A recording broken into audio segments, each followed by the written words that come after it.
Hey everybody, welcome to Camel City Chat and our new segment called Conversing Carolina. I'm John McPherson and I'm going to be a fanboy today. I am here with the Do Politics Better co-hosts, Skye David and Brian Lewis. And guys, I'm really excited to be here, and I know you know, Brian took my text and you replied back, and I was so excited about this. And you know, we're going to ask probably a lot of the same questions we do in Camel City Chat, but you know, as I told you, I wanted to learn more about politics, and I asked some of my friends that were in the industry, and they said, we have to listen to this podcast.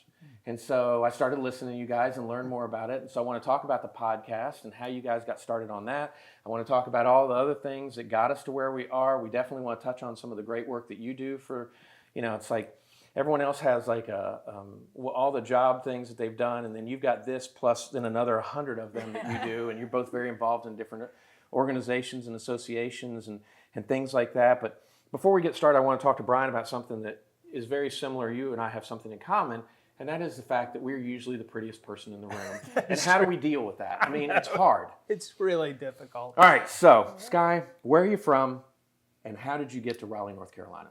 So I grew up in Lawrenceville, Illinois, which is a small town in southern Illinois, not near Chicago. You know that. Right, yep. And I went to the University of Illinois and then came out here for law school. Okay, so you went to Carolina for law school, did some internships and different things like that. Still don't know, have not figured out how you guys met yet, but I will figure that out.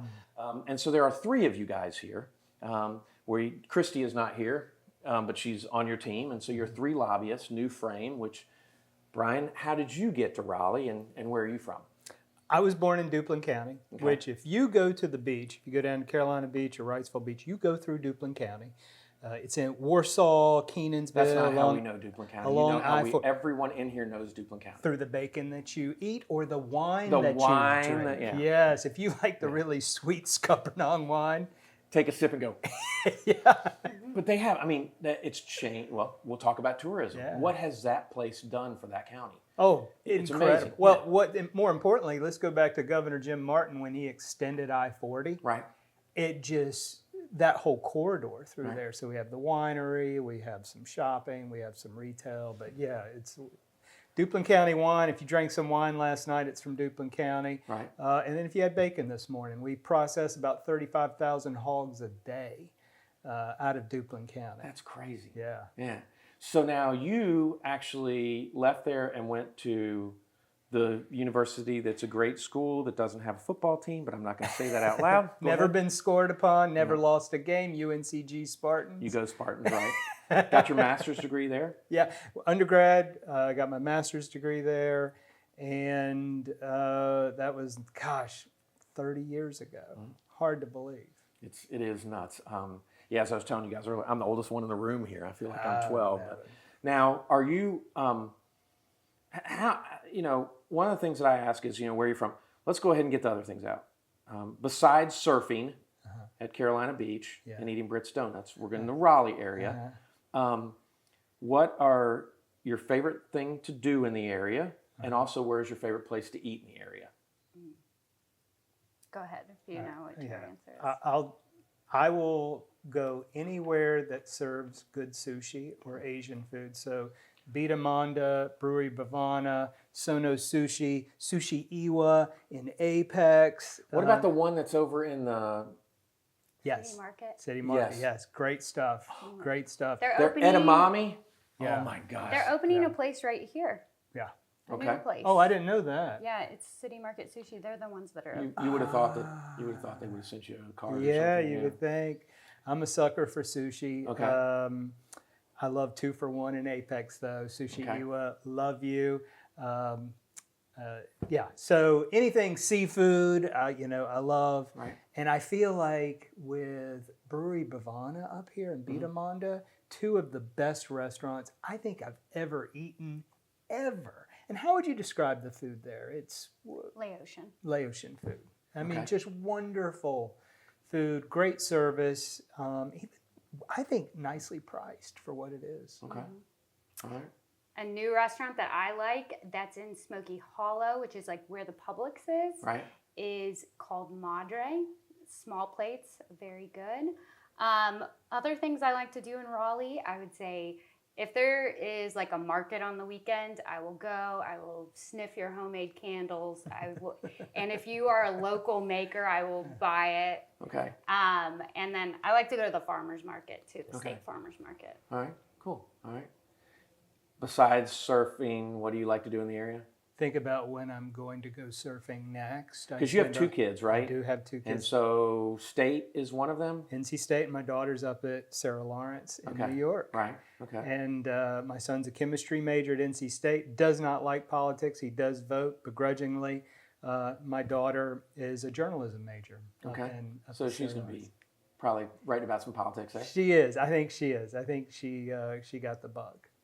All right, so now both of you are in the political realm of things. You executive director of some different places. You've gotten involved with being at a law firm. You've also gotten involved with some different organizations and stuff like that. So I want to do that stuff, but I also want to get to how did you guys meet and I know New Frame is what, 2013? How did all this come about? Oh, so I met Skye through a former intern of mine, Alex Miller. He's a lobbyist at the General Assembly.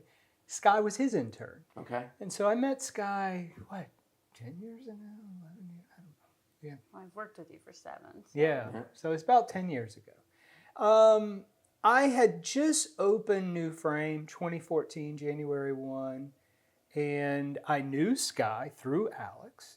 And Skye was working for Representative Chris Malone. He was chair of the HHS Appropriations Subcommittee. I had a lot of work before Representative Malone's committee and got to know Skye a little better through there. Because if you're working with a member, you're certainly going to work with his staff.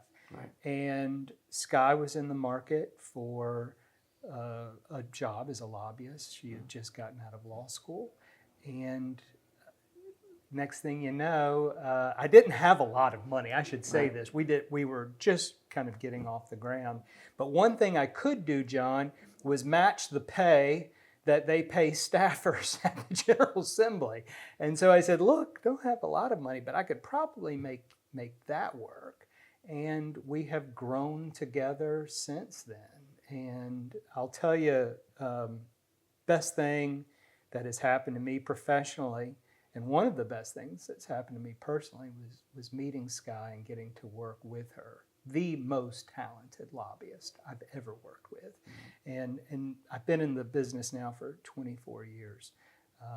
Smart, an attorney, so brings a whole set of skills that I don't have. I'm not an attorney, but can read the room, amendments, strategy, communications, talking to members. There's no better than Skye David. And she picks on you a little bit. A lot. Yeah.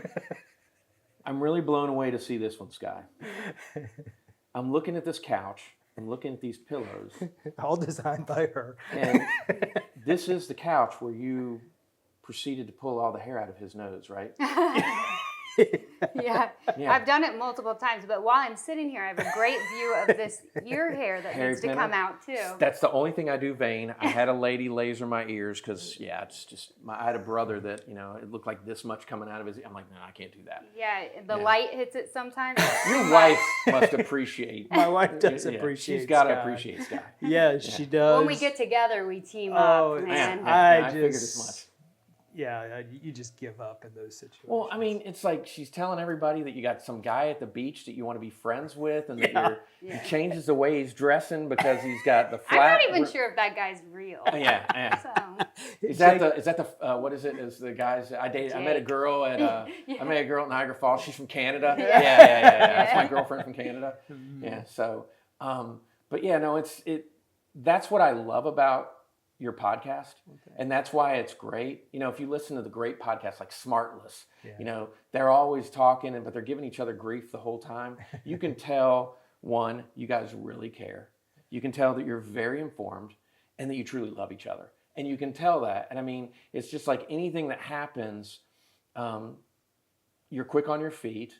It's like, for instance, if I were to say, top 40 lawyers in the entire United States is a new, who would that be, Brian? I think Skye David, I'm like top looking- I'm- 40, I'm thinking- under 40. I'm looking at it and I'm going, what a great under 40 for North. Oh my gosh, these people are from all over. This is the United States of America. Holy cow, congratulations. Thank you. The one Achilles heel, we can embarrass her. Yeah. You Makes can me tell really she's very humble. uncomfortable. You can tell that. So we'll talk more about that. But no, so I mean, you guys have fun, Yeah. and that's what's so cool about it. Thank you. So, what's a lobbyist? Why do we have them? Oh my goodness. I mean, I realize I've been at the Correct Hotel in Washington D.C. I've seen the actual Seen it. lobby. You've seen the lobbyist, lobby? yes, Yeah. yeah, at the Intercontinental, the Willard. Yeah. And I got to mention it. Lou Baldwin, who's a friend of mine, he showed me Okay. that. So, All right, good. Yeah, so there we go. But why do we need them? And Mr. Beast has hired lobbyists. Yeah. If you didn't know We this. saw that. Yeah. So Yeah. what do we need a lobbyist for, and what is it?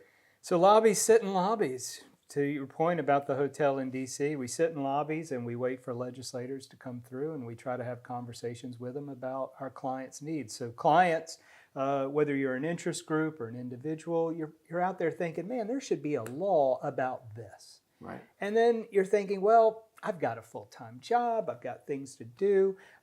Maybe I should hire someone to help me figure this out. We help folks figure things out. Maybe there's a bill you want passed. Maybe there's a bill going through the General Assembly that you do not want passed. And so you're thinking, I can hire a lobbyist and they can represent my interests. They'll go down to the General Assembly, or maybe they'll go to Congress, or maybe they'll go to the governor's mansion, wherever, and they'll advocate on my behalf. And so, that is what we do. We are for hire. We have about 15 clients that engage us, anywhere from the Coalition Against Domestic Violence, Coalition Against Sexual Assault, Beta Box, which is it's a STEM technology learning for K-12, the North Carolina Travel Industry Association.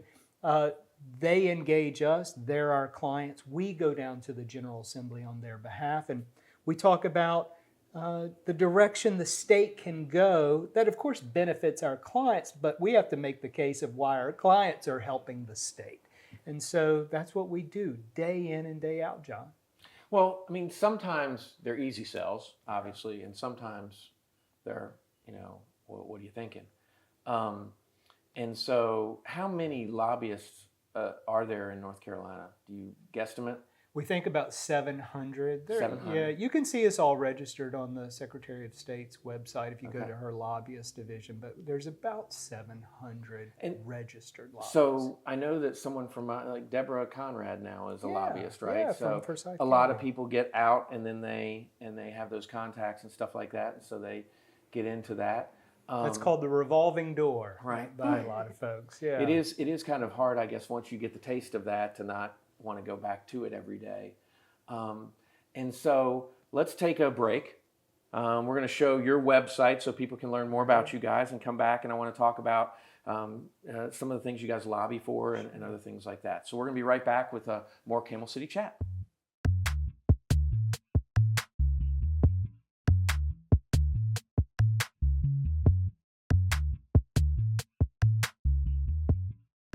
Welcome back to Camel City Chat. I'm John McPherson. I'm here with Brian Lewis and Skye David, and they are with Do Politics Better. And hey, you know what? I can put it there too. Because look, see, I've got this thing here. Mm-hmm. So we were talking about that. They call him David, and then they call this. But what is the Parkers? All right, so tell me about the Parkers. Let's do that, and then we'll get into the other stuff. Okay? Parkers. Who are the Who Parkers? are the Parkers? And can I get on that list? I mean, come on. I have to assume that the Parkers are a really sad family when they received their Christmas cards that said they were from New Frame. Okay. They were like, who's New Frame? So you guys sent out Christmas cards, and it said "Love the Parkers" or something like that. Yeah. From the Parkers. Yeah. But it was too close to even redo it. Well, thank God you weren't cheap and you bought cheap envelopes because you're still here, right? So It's a Seinfeld reference. there you go. All right. So the thing that when I said earlier is that you guys care. and no one knows how much you care. I mean, no one cares how much you know until they know how much you care. Sure. This is huge for you. So you are very, very involved with sexual abuse, domestic violence, et cetera, and all that kind of stuff. Tell me, what can we do better? What are you doing? And I mean, because you're also working with universities and representing clients and stuff like that. This is huge stuff that you're doing outside your 9-to-5 job, in a sense of things. And I know it's near and dear to you. So tell us more about that so we can try and get people interested in helping out. Yeah, sure. This is my passion project. Okay. So I do represent survivors of sexual abuse on college campuses. So most of my survivors are between the ages of 18 and 22. Mm-hmm. And I also work with survivors on legislation. So a lot, like this morning, I texted with a survivor who is a survivor of child sexual abuse who's working on a piece of legislation. She's like, hey, why didn't this pass? What's going on with this? What can I do? Mm-hmm. Those sorts of things. So I interact a lot with survivors, and I always want to lead with their voices, not my voice. And so I work with them and try to connect them to legislators to talk to. It's much more impactful if they hear from someone who's had a firsthand experience. So we work on a variety of issues for all types of survivors: child sexual abuse survivors, adult survivors, and then also with campuses. There's plenty to do there. Mm-hmm. I don't know where you want me to hone in on. It's fine. No. I can talk about a lot of different things. So you're the staff attorney for the North Carolina Coalition Against Sexual Assault. All right, so we want to, but definitely in our next break, we'll bring that website up so people can understand more. Yeah. I know it's a passion for you, and as a realtor, I have a client that bought a house recently, and everything was going fine, and then they had a predator on the registry buy a house 2 doors down, mm-hmm. and it's like, do we just move? I mean, how do we? I mean, I'm getting ready to have a kid, and this guy's 2 doors down from me. What do I do? And so, a lot of that stuff is you want to say someone's done the time, so we hope that but mm-hmm. How do you I mean, it's like you touch a kid. I mean, you touch a kid, you're dead to me. I mean, you shouldn't. But yeah. And that I air my political view there. But yeah. How do you deal with the emotional trauma that they've been through as a I mean, you're carrying you're putting that in your glass for a while. Yeah, I have so much love for my clients, man. I love them. Mm-hmm. And just to be clear, I wish the worst for the people that hurt my clients. Right. And so as I advocate on their behalf, I want whatever they want. Mm-hmm. If they want that person to live a prosperous life, that's fine. But I will keep receipts. Mm-hmm. And last year, I forgot even, I had years ago on a case done something. Well, this person was in law school. We'd gotten them kicked out of law school. And then we get a call from the state bar where my client was getting deposed because they applied for the bar. And somebody Where did that name from? Somebody had tagged that maybe they shouldn't sit for the bar. And I was like, I did this years ago and forgot about it. Right. So I have such a passion for these clients, and they are so grateful. And I keep in touch with a lot of them. I've picked my clients up from surgeries before. I'll stay in touch with their families. And every year for my birthday, I just do a fundraiser for NC Casa, and mm-hmm. a lot of them donate every year, $5-10 or whatever. Right. But it means so much to me, and they all mean the world to me. And you know that. I mean, we can tell that. That's one of the reasons when I told Brian that I want to interview you guys. One of the things I want to talk about is that passion for you. Brian and I have something else in common. I got my MBA in 2014. my wife had her master's, and I'm like, well, maybe I can, maybe win an argument, so why don't I get my MBA? I was wrong, of course. But after I graduated, I adjunct. Mm-hmm. How freaking cool is that? It was great. I mean, it could have been a better school for you. I mean, the Fighting Christians, whenever they change a name, it kills me. All right, but Elon's a great school. Yeah. And you were there for many years as an adjunct. Yeah, I was. I was there for 8 years. I had a lot of student loan debt coming out of college. Right. And it gave me an opportunity to kind of work a second job. And I dedicated all that adjunct money, which wasn't a lot, towards paying off my student loans. But in the meantime, I just loved the gig as well. I was there for 8 years, from 2000 to 2008. So I got to teach American government, public administration, special interest groups, did a lobbying course, some philanthropy as well, nonprofits and philanthropy. And just loved my 8 years there. I lived in Graham, Alamance County. So when we were in session, I would, down at the General Assembly. But back in the day, John, we used to actually take breaks. Like the General Assembly would go home. You're on one now. Well, what the heck? I mean, you guys. We're going to be back in a month. In a month, yeah. So back then, we used to not see each other for months. And so I would adjunct in the fall, or I would adjunct in the spring during short session.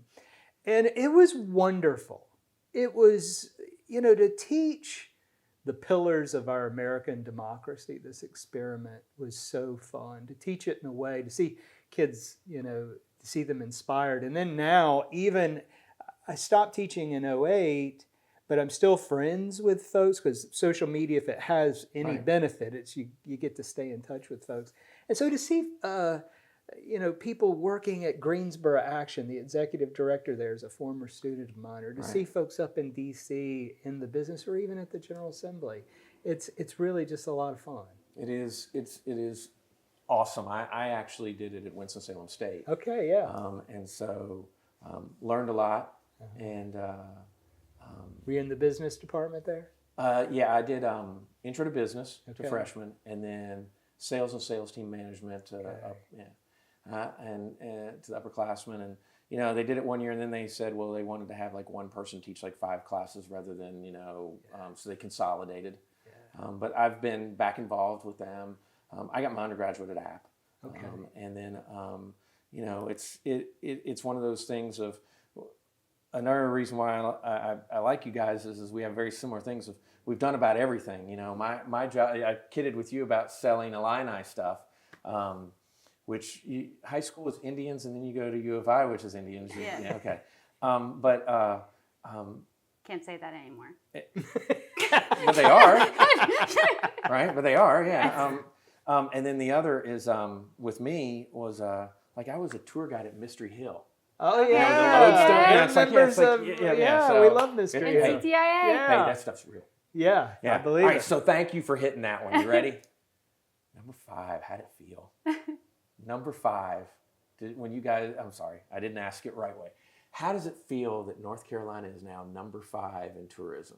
Oh. Do you not feel like you guys had some little bit of an impact with that? We do. Yeah. We really do. Number 5 is just so awesome. Yeah, and the fact that, when you look back, the tourism industry has almost tripled over the last 20 years since I've been lobbying. And it is such a wonderful state. One of the great things I love, or one of the things I love about representing tourism, is that every nook and cranny of this state, I think, has something special and interesting. From Mystery Hill. There's a teapot museum in like West Sparta. Jefferson. In Sparta. Okay. That you go and we have Convention and Visitors Bureau staff that if you're wondering what's going on in Granville County, go up and see Angela in Granville County at their Tourism Development Authority, and she'll take you to see old tobacco barns that have been there for 100 years. It is just a wonderful place, and I feel like the General Assembly has done great work in investing in tourism, protecting our summer calendar, has been a part of One that. one case has been won. I know that there are several Yeah. entities that have joined together to do that. So Carteret County, Yeah. Union County has also been one. right? Yeah, I know that my county has moved the calendar up, but there hasn't been a lawsuit yet. Yes, they have illegally moved it up in Right. Forsyth County. They have broken the law. Right. Yeah, and now they're just waiting for someone to say, "Hey, don't do that." We need a parent to Yeah. step up, Yeah, and yeah. we will help you. Yeah. There are attorneys ready to help you. Right. Yeah. And so this. Remember when I said earlier about the one time I'd edited, as I'd said this. This again goes to the hospitality side of things, where I can't go into a restaurant, Britt's Donuts. Yeah. Moving the calendar up prevents me from working at Britt's Donuts, so that now your vacation that you go every last week of July, first week of August. Stabler, when do you start school? August what now? 15th. August 15th is when he starts college. Mm-hmm. But now, my daughter starts like the 22nd, 23rd, 24th of August. Now moving it up forward so much, your experience at the beach has now changed. It's changed. It's changing that economy. Right, yeah. Basically our coastal regions depend on June, July, and August. Bringing the kids in, putting them in a crappy apartment, working until they're ready to go back to school. Yeah, and then they make their money. It is their Black Friday. Right. It starts Memorial Day and takes it all the way to August. When you take away August, which is essentially what you're doing when you start school early, because Right. people want to calibrate their kids with getting them to bed, getting them in a routine. So, August, it's going to go in the pit. You're going to take away a third of tourism's revenue. Now, here's the thing. You're like, well, my kid's education is more important than tourism. Tourism is your second biggest industry in North Carolina. Mm-hmm. You're taking away an industry that is actually footing the bill for public education. If you care about public education, you want to protect businesses. Someone's got to pay taxes in this economy so that our state can provide public services. Public education is the biggest public service we provide, and tourism is one of the biggest funders of that. Well, housing side of things. Yeah. You rent a house at the beach. Yeah. Well, I don't rent it. It's $2,000. Yeah.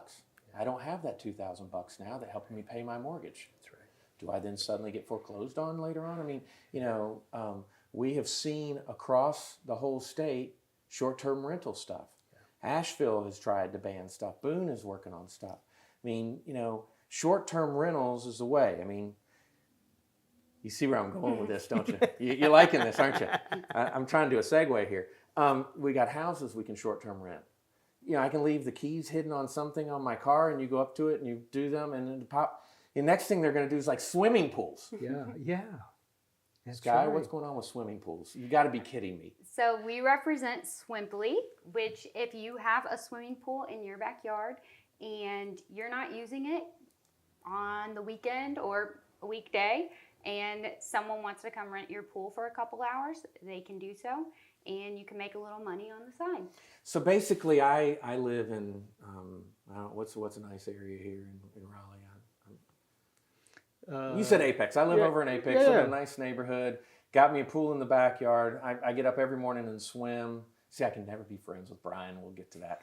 Get up every morning and swim. Because you don't want to swim, or because you don't want to hang out with him? We'll talk. Yeah, we'll talk. I may have you vet things. Okay. So I'm taking the family to the beach because my school doesn't start early. We're getting that last thing in. We go down there. And so I can basically say, hey, I have a lap pool in my backyard, and someone can come and they're visiting from New York because they're working with you guys to get something passed over here, and they can come and swim and not have to find a pool that really. Yeah. And so you guys have already got working on legislation, right? We are. We actually have legislation in the General Assembly that has passed. Basically, our bureaucrats over at Health and Human Services, our state agency, issued a memo a couple years back saying, look, all you local governments, these pools, they're public pools if they're going to rent these pools out. Okay.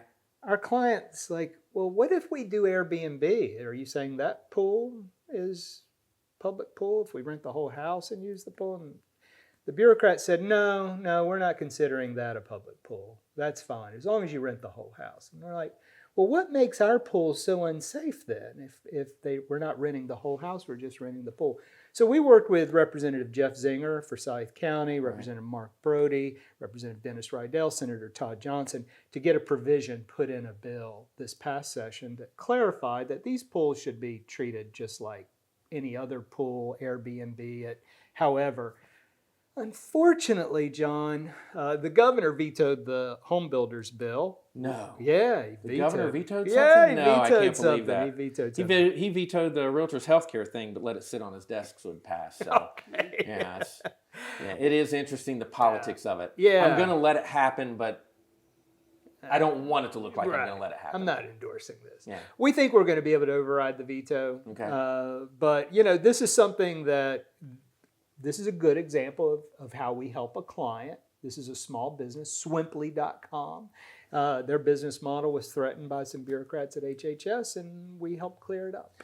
And, counselor, couldn't we just put a nice waiver in there of when you rent the pool that gets all of the things like the cell phone, the phone on site, the lifeguard, and all that stuff? Couldn't I'm sure you could write that up in an afternoon. Well, they have liability insurance. You have all of those protections already. And so the homeowner has protections. The homeowner has the responsibility there. Just if something happened to someone when they were in your house, Right. you would have a situation. But HHS wants to go into people's private property and inspect. We don't like people messing with private property rights. No. All right, so we're going to bring up the coalition's website now as we go to break, okay? And then as we come out of break, we'll show some Swimply stuff or something like that. We're going to be right back with more Camel City Chat here, Conversing Carolina.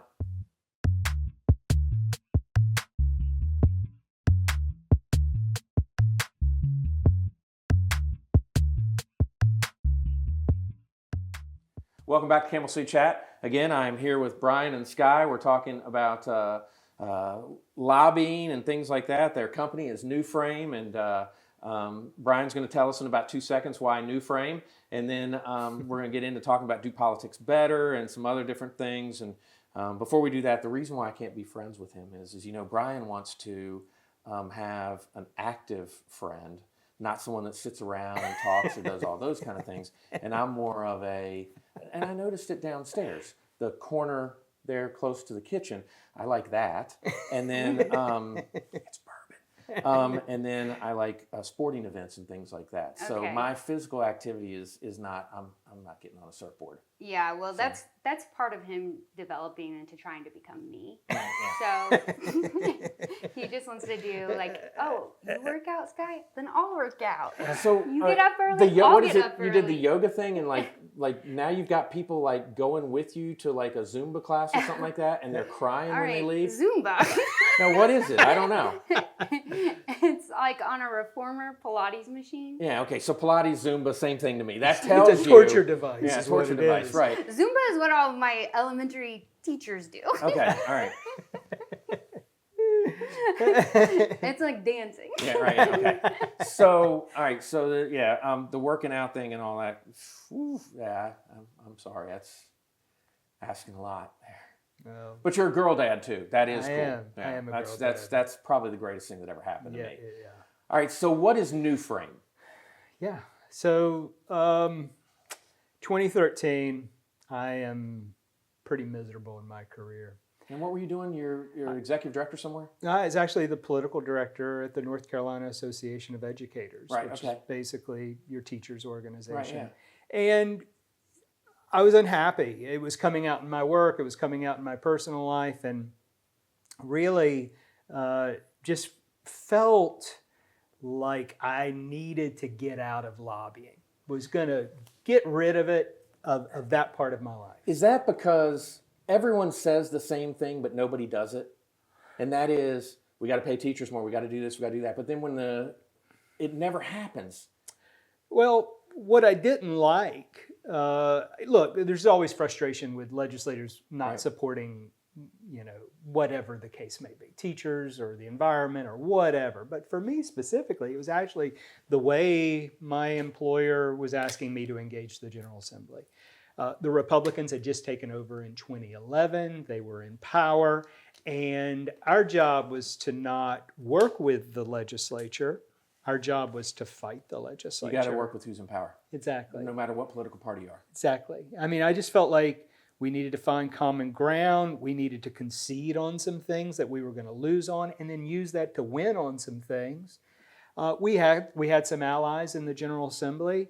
One of them was Speaker Tom Tillis, a former chairman of a ed committee, Brian Holloway, and I would try to work with them in the General Assembly, but then my employer would bash them in the media and social media, and it just put me in such an odd place, John, where Time for a change. Yeah, Absolutely. I just felt like every time I make a deal, my employer would just rip the rug out from under me. And it got to the point where Speaker Tillis, now Senator Tom Tillis, said, "Hey, Brian, you need to decide what you're going to be.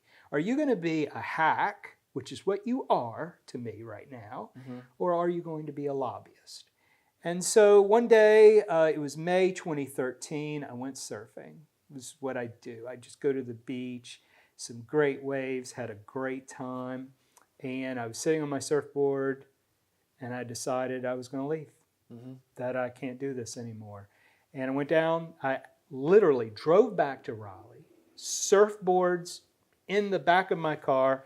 I walked into the Secretary of State's office, and I created an LLC called Blue Frame LLC, which was really going to be called A-Frame, because in surfing, waves are called A-frame waves because of their shape.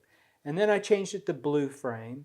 Then I realized that Blue Frame might imply that I was Democratic leaning. Isn't that so wild? I mean, you guys have, what are the calls? Downstairs, you have the koozies. Yeah. It's like, which one do people take? Yeah. You immediately look and know. I mean, The blue or the red? the ties that the realtors have. Are Yeah. they red or they blue? They've been blue 2 years. Does that mean we're Democrats, or should we get a Right. red tie and all that kind of Right. stuff? So if you look at my LLC registration, I whited out the nice clerk at Secretary of State's office let me white it out and change the name, and I wrote in New Frame. And I thought New Frame, a new way of looking at things, a new way of framing issues to the General Assembly. It just felt so new to me. I put in my notice to NCAE and thanked them for allowing me to work there. I'm very appreciative of the opportunity they gave me, but we just weren't working out. Right. And I told them I would stick with them through the end of the year. It's not But you, then it's I was- me. Yeah. I just got to move on. Right. And John, I actually thought that I could never be a lobbyist again, that I'd probably ruined my career and was going to do communications exclusively. I would love to have been there that first day you got the bite again. Yeah, well, the phone rang. Yeah. And folks were like, "Hey, I hear you're for hire." I was like, "I am." Yeah. And I started building a small clientele, and 10 years, going on 11 years, I'm surrounded by great folks, Skye and Christy, and wonderful clients, and a great podcast. Yeah, and it's interesting to me because you see how people get into this business, and you're going to change the world, but then all of a sudden you realize I can't change it all at once, and you just work with people and you strive, and the teachers are one of those things of we all agree they should be paid more, but it just doesn't seem to ever get to that place. Yeah. Yeah. Well, I don't think, I'll be candid, I don't think the associations are doing themselves many favors with the way they engage the General Assembly. Right. I mean, a simple thank you is Right. never proffered after a budget. I mean, it might not be the raise you wanted, but it's a raise. Right. And I think that education, we don't really work in education. It's at Beta Box, which Right. does STEM technology, the Head Start Association, which does early childhood education, but we don't engage in the traditional model of K-12 education. But I do believe that the education sector needs to reevaluate how they talk to the General Assembly. Well, the I think a lot of battles them they do. fight. Yeah. I mean, even in the real estate industry, it's sometimes when we talk members back and forth, it's like, well, why are we doing this? Why are we doing that? We should give equally. We should do. It's like you gotta support the people that support you. Right. That's why I love working with the two gentlemen that I've told you about, Zinger and Paul Lowe. They're a lot more alike than you think they are. Very. And but one is a Republican, one's a Democrat, and so all right. So we're talking about do politics better, and I want to get into that a little bit. And here's what I will tell you. Here's what I've learned. I build some, okay, and so I'm out in Davie County. We've got one person that is doing the septic out of Appalachia State, by the way. So one person does the septic. They've had some people, but they get hired into private jobs. So you know where I learned about why that happens? On Do Politics Better. Oh.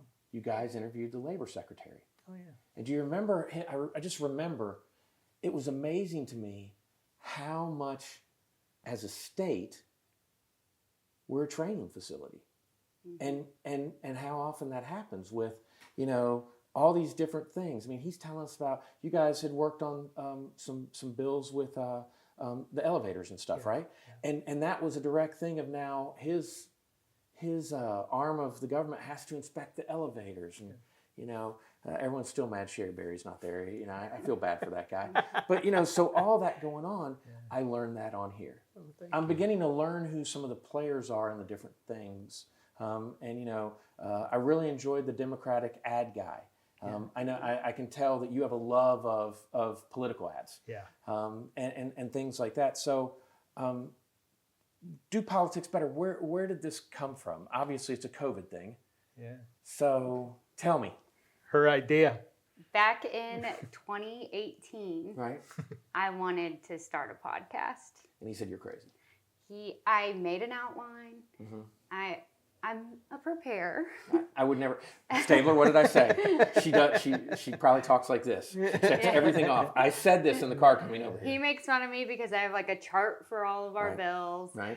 And so I had this outline, which, looking back on it, maybe wasn't the best outline. Like some of the things probably not acceptable. Right. Like, I wanted a segment like, was that constitutional? Right. Yeah. Or what were they thinking? Yes. Right. What were they thinking? So, maybe not. But closed meeting loss. yeah, it just took 3 years for it to sink in, for Brian to be like, all right, let's try it. Yeah. Did you eventually have to go to his wife though? No. Probably not on that. She really, it became 2020, it got to be, or 2021, 21. It got to be almost, when are we doing this? Have you thought about my outline? Have you thought about, if I mentioned a podcast and what I liked about it, she would say, we could be doing something similar or better. And finally broke down in March of 2021. We turned the microphone on. We had one microphone. Right. We hooked it up to the computer. Mm-hmm. We played some music and recorded it through the microphone. We had no idea what we were doing. Don't go back and listen to that. I already did. Okay, it is so... You guys were fine then. It wasn't great. The thing that's funny to me is how our voices change when we start off to it's like, hey everybody! Yeah. And then felt like we were yelling when right. we first came on. Yeah. He still does that on Zoom. Like, he doesn't know that it can pick up your So voice. Stabler's favorite thing when I told him where we were going to be coming, he's like, have you seen this? And this is the picture of him checking in for the one Zoom where he's like, I forget who it is. Spectrum News. Spectrum News thing, yeah. And so, no, it is a great way to learn about North Carolina politics and the players. I think I felt your sadness that we've had some changes this year, some surprising changes. Yeah. It's like people running on no one ever wins on a one agenda run, and that's happened this time a couple times. Yeah. We've talked about some of the races off camera, and did not expect some of your takes on some of this stuff. And I think when we come back from break, maybe we'll talk about what to look for. I think one of the things I would like for you all to tell me is how do I become better versed in North Carolina politics? My original thing was to listen to you guys. Under the Dome is another one, the bureau chief. That's just kind of and I'm not talking trash about it. I like the podcast, but it's more of a regurgitation type of thing, whereas in yours is conversational and doesn't make me feel stupid sometimes. But, you know, don't worry, you still do. And then, you know, like I'm noticing the assembly. I didn't even know this magazine existed. I mean, where do you guys get your information and things like that? Because I think it'd be interesting for people to see where all this stuff comes from, because it's like a law school exam every morning, isn't it? I mean, you basically have to know everything going on, and they're sliding stuff in behind this on this bill, and it's like, whoa, whoa, whoa, you know, I mean, it's nuts, isn't it? It is. Yeah. It is. We are constantly talking to legislators. Right. I mean, it is a constant conversation. We're getting text messages from legislators saying, you know, hey, this is what's happening, this is what's not happening. And it goes across the aisle. We talk to journalists. We don't consider ourselves journalists. We would like to say that. Right. Yeah. But we do like to talk to journalists, and they like to talk to us. And there's a lot of sharing of information at the General Assembly. You know, what might just be a rumor to us might be very important to the realtors. Right. What's a rumor to them might be very important to us. So we work within a community of other colleagues that we can rely on. Sometimes we're just comparing notes. Like we had heard last week that Representative Jason Sain was stepping down, and Right. Skye sent me a text, and you know, so suddenly find ourselves comparing notes with other folks. Are you guys hearing this? Yes, we are hearing this. Right. And so for us, it is just constantly paying attention. We do listen to the other podcasts. We find that there's a lane for everyone, and Right. we like some of the regurgitation of the news. It kind of helps us distill what the important stuff. We all miss things, obviously, but I'm glad you appreciate the conversation piece, because I'll tell you, John, one of the things that convinced me about starting the podcast with Skye, that she convinced me about, was we had heard an interview with David Lewis, Representative David Lewis. He's no longer in the General Assembly, but it was done on one of the other podcasts, and they talked about his stutter. And I thought it was so interesting that they talked about his stutter, and he talked about his stutter. And I told Skye, I got back to the office, I was like, man, I could have used 30 minutes of that conversation. She said, you know, we could do those conversations. Like, Wow. we could go as long as we want, you know? Tom Tillis, yeah. sitting in this room. Yeah. Or where were you guys? We went to D.C. Okay, you were in D.C. So Tom Tillis sitting there, and he's telling you about growing up in a trailer, and how he still goes back and talks to everybody in there and all that kind of stuff. It's very interesting to me. Yeah. What makes them tick? Those stories of who they are, that if you think about, you know, we think about where they are now in their life, but you go back to that little boy growing up in a trailer and walking cats as a side gig. That was a great crazy, story. yeah. It really helps us understand Tom Tillis now. You know, people say, oh, you're asking softballs, or you're not asking him why he voted on this. I give you the basketball on a dang T-ball thing and give you a 4x4 to hit it with. I mean, you know, you got to hit the softball sections. But it tells you something about them. Right. It helps you understand better that vote you're wondering about. What, you know, Senator Jim Perry losing his dad when he was 2 months old. Representative Jimmy Dixon not even knowing who his dad is. Right. His mother comes back pregnant with him one weekend. These stories tell us who they are. And I feel like we just need to know more about each other. Right.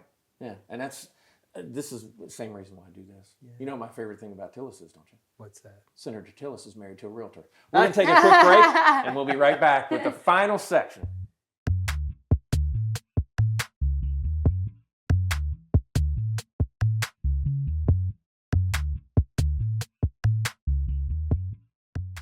Welcome back to Camel City Chat. I am here with the Do Politics Better co-host. That's right. Hashtag Do Politics Better. Do you like that? I did that. I want to talk about just a couple of things.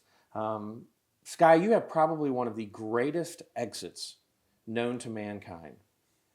I'm disassociating. What is this? You did it yesterday. So Brian and I can talk to a wall. If Skye gets bored, she'll stare at you until you're done with the conversation, but then it's like... Well, yesterday I just asked Brian, I was like, are you getting better at golf? Because he has been playing every day. I don't play golf either. And I was out last week And so he'd been playing, and so he starts giving me this long story, and so I'm sitting at my desk, and I said, just so you know, I like stopped listening 30 seconds ago. Like I really don't. I don't care about like whatever you're talking about. I've disassociated from this. Just a yes or no would have been fine.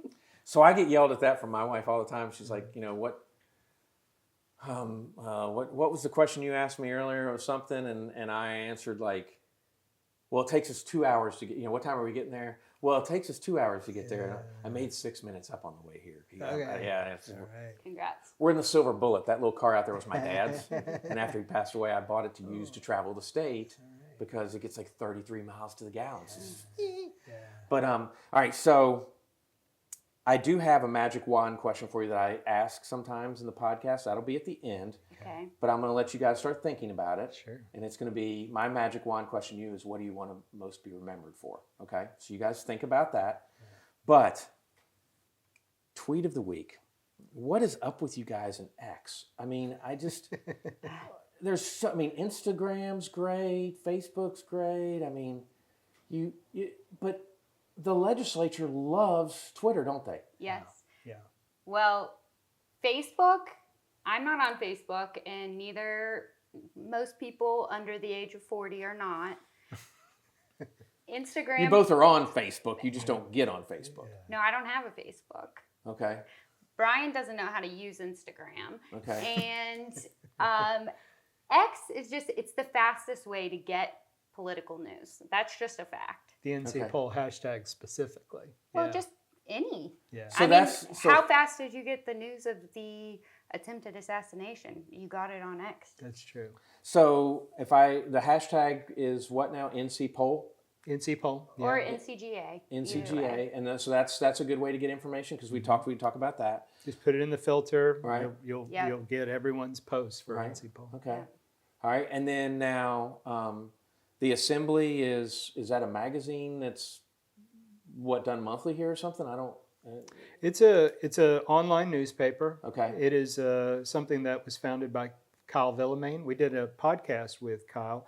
Kyle is a journalist. He has hired a pretty sizable army of journalists to work with him, and they are statewide. They are covering everything from political news to travel and tourism.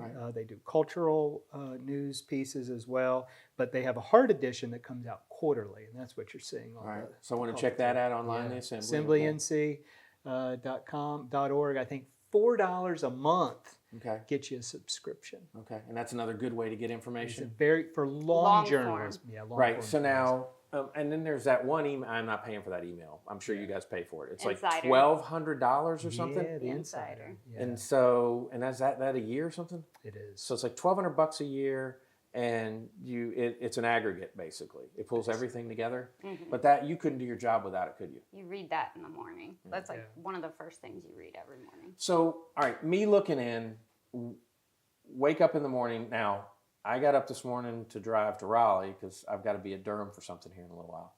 And so my new BFF liked that we're good for tomorrow morning. He liked it at 5:45. Yeah. Well, I mean, you're pushing him to get friends. So like 5:45 in the morning, are you getting up and running or something, or what the heck are you doing? I rode my bike this morning. Okay. I try to get up in the summer. First light is about 5:30. So I try to not get hit by cars when I'm riding. So I find at first light I can do about 15 miles once or twice a week and be back safe, 6:30 or so. Hop in the shower and then start heading? Yeah. All right. And so I know you like to ride because you did the Boone thing, right? Yeah, I did. Do they do that every year? Or They do it every year, doing it again this October. Doesn't fit my schedule this year because I have that Saturday I have a meeting, but every year they've been doing it for 25 years. Okay, right. Across the state. All right. And Cycle NC. Cycle NC, okay, yeah. By the way, we do have a lot of mutual friends. Yeah. On the triathlon side of things, David Daggett. I don't know if you've met. He's an Ironman guy. Yeah, big attorney. And then we've got some people that I'll tell you about off camera. That I've got a friend of mine that's an executive director of something, and I'm like, he probably doesn't want me. He doesn't want people to know I know him. But so with that, I mean, you're up and going. You're up and going. Probably doing your Zumba class. Remember that's what to use from now on. Zumba. Yeah, yeah. And so then you guys work, but did he tell you I got something on him? I was so proud of this. I'm like, yeah, no, I'm not going to be there because they're not going to be in session. He goes, what are you talking about? I said, they're going to skip session on Tuesday and Wednesday, and they won't be in session until Thursday night. I told you that. Oh He goes, yeah. what? I haven't heard this. And I'm like, you got to know Brian. Yeah. You know? And so then it actually happened. I'm like, yes, I was right. But, you know, so they're doing night sessions. They're doing different things. When are you home doing your own thing? Yeah. Well, let me back up a little bit and say that Skye has actually been the one that taught me getting up early is a way to add to your day. Because I'd say, well, I just don't have time to do the workouts. And she's like, just get up earlier. And I said, well, I go to bed. Easier said than done. And she says, well, you just need to go to bed earlier. And so one of the many benefits of working with Skye and the, friends have a... Don't share my phone number with her because I'm going to get the call tomorrow morning at 5 going, are you up yet? But she asked me to try it. I think this was actually during COVID. She was like, hey, just try it. And I, kicking and screaming, tried it and fell in love with it. Now it is so easy. You're right. It is easier said than done. Because there are times where it just doesn't fit your schedule. Now, the worst thing that can happen to me is a night session. We have to stay up late, and then that means the next day I oversleep, and then that starts a whole pattern. But, Right. I have to be very intentional about doing it. But I will, she is correct. She was correct, is correct. My life is fuller when I wake up early. No one can interrupt me at 4:30 in the morning. So is that, what time are you guys getting up normally in the day? Yeah. 4:30? I sometimes get up. What time are you earlier in than bed? that. I try to be in bed by 8 o'clock. I try to be asleep by 9. Okay. Same? Yeah. Okay. Yeah, so I'm usually in bed around 9 and I get made fun of because my wife is younger than me and she's a night owl. And then my daughter is like the old Robin Harris when he's over at Bebe's house and the little kid looks at him and goes, can't hang, at 3 a.m. Great reference. Thanks. But, it is crazy. Your job does, it's all the time. And I mean, you might get something you might find out something at midnight sometimes on a text message and things. Definitely. I mean, so what makes us do politics better? That's a call to action. Yeah. And a great name for the podcast, and you've got to check out the podcast, but what makes us do politics better? What is the thought behind that?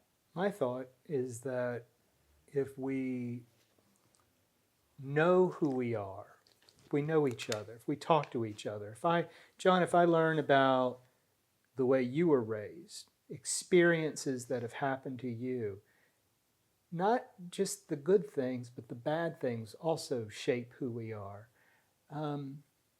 If we're listening and learning, then it's hard for me to go, well, John, you're just an idiot. I'm not gonna, if I know what makes you tick, then I'm gonna say, John, based on who you are and how you were raised, I could see where you came to that conclusion. And you could take that to any issue, abortion, the environment, taxes, the death penalty, whatever it is, what shapes you, I think the podcast, promotes conversation. I'll be honest with you. I enjoy sitting with legislators and other guests that I disagree with more than I agree with. I enjoy talking to people that I disagree with because I don't want to talk about what we disagree about. I want to know who they are so I can then understand why they have this position. And I think if we do more of that, we're going to do politics better. Agreed. I love watching movies by people that have totally different views than me, and some of the documentaries and things like that to learn stuff about. I mean,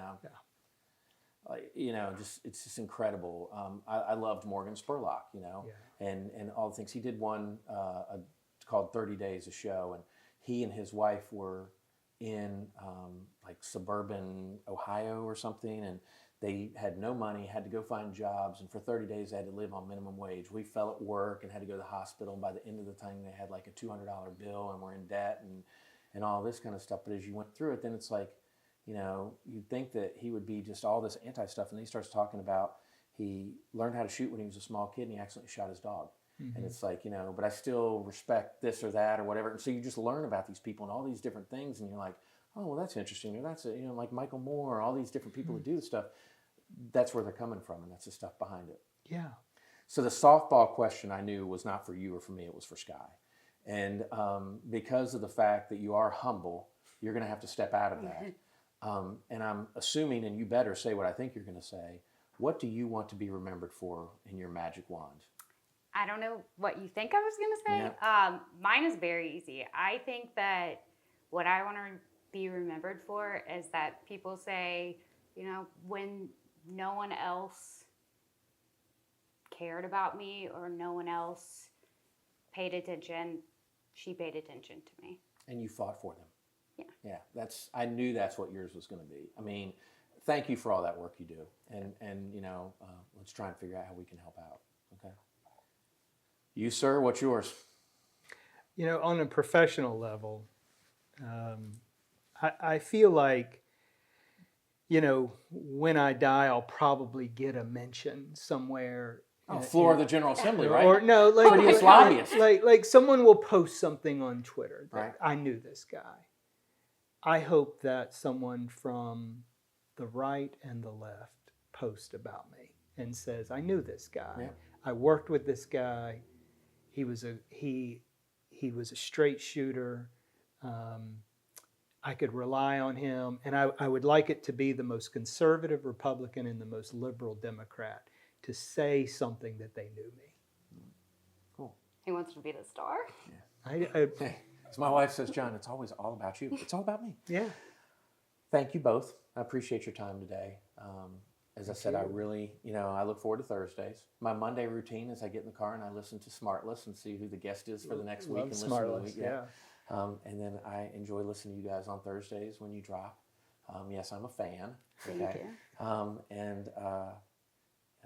Just thanks for what you guys do. Thank you, You know, you do politics better, and you make it better for all of us, informing us. Thank you, Thank John. you. We appreciate it, and we appreciate what you're doing. It sounds like you are doing the same thing in your community. Well, it's just I want people to learn about the place I love. Yeah. You know, and I love Winston-Salem, but you know, there are a lot of guests outside of Winston-Salem, and that's why we started this Conversing Carolinas, because I love North Carolina too. Yeah.